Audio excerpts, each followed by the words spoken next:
What is up, Woolies? Happy Tuesday, March 2nd. So we're back with the Woolie news.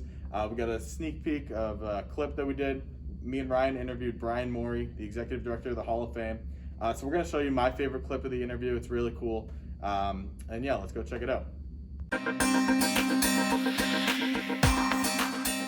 Bryan, you started to touch on the topic of getting gear and game-used memorabilia to add to the Hall. So I just wanted to get right onto that and ask you, so what does the process of adding game memorabilia to the Hall look like?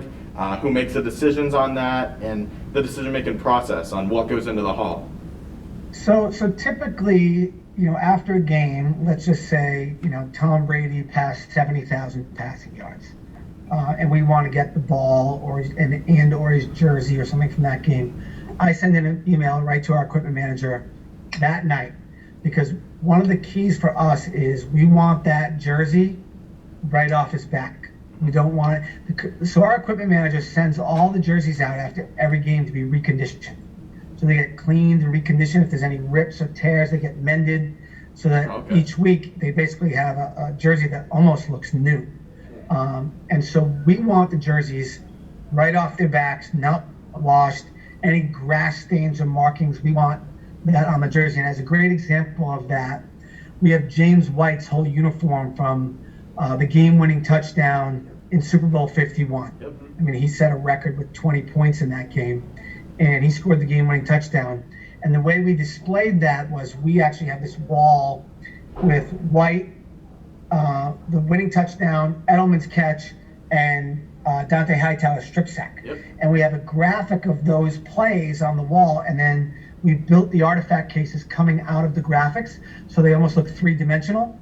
So you can actually walk up to James White's uniform, see the markings on his shoulder, and then look behind him and see the graphic of his shoulder, and those same markings are on the picture.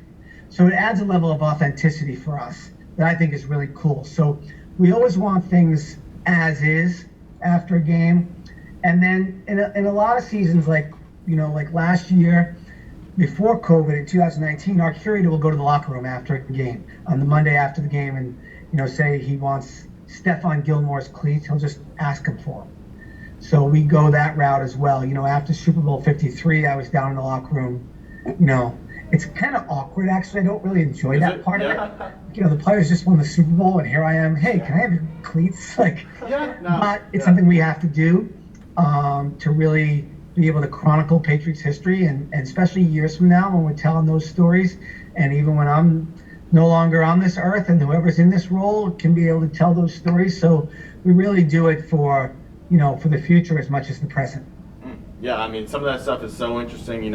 Obviously it's known that you guys have one of the best Hall of Fames in the league, and some of the best pieces of game memorabilia and the presentation of it. And sometimes it's just a cool story that goes with it. So everybody knows the story about Super Bowl 51 when Tom Brady's jersey was stolen. Yeah, of course. By a member of the media in Mexico City. Well, what we didn't know at that time was that his Super Bowl 49 jersey was also stolen. Yeah, that same guy. And we never had it. I just assumed he had it. Because we have a lot of Super Bowl stuff, but we didn't have that jersey. So when it came out that both jerseys were stolen, they were both recovered by the FBI, sent back to the stadium, and Robert Kraft gave Brady the Super Bowl 51 jersey and sent the Super Bowl 49 jersey over to us at the Hall. So that jersey is on display and has that cool story of being in Mexico City and being part of that whole dramatic story of the jerseys getting stolen from the Super Bowl locker room. Yeah, it was like right after that, the best victory of all time, and then boom, he doesn't have his jersey. And it's unbelievable. Yeah, I know, it really it's unbelievable to me. Knowing what Super Bowl security is like. Yeah, exactly. And I've been to several of them and been in the locker room.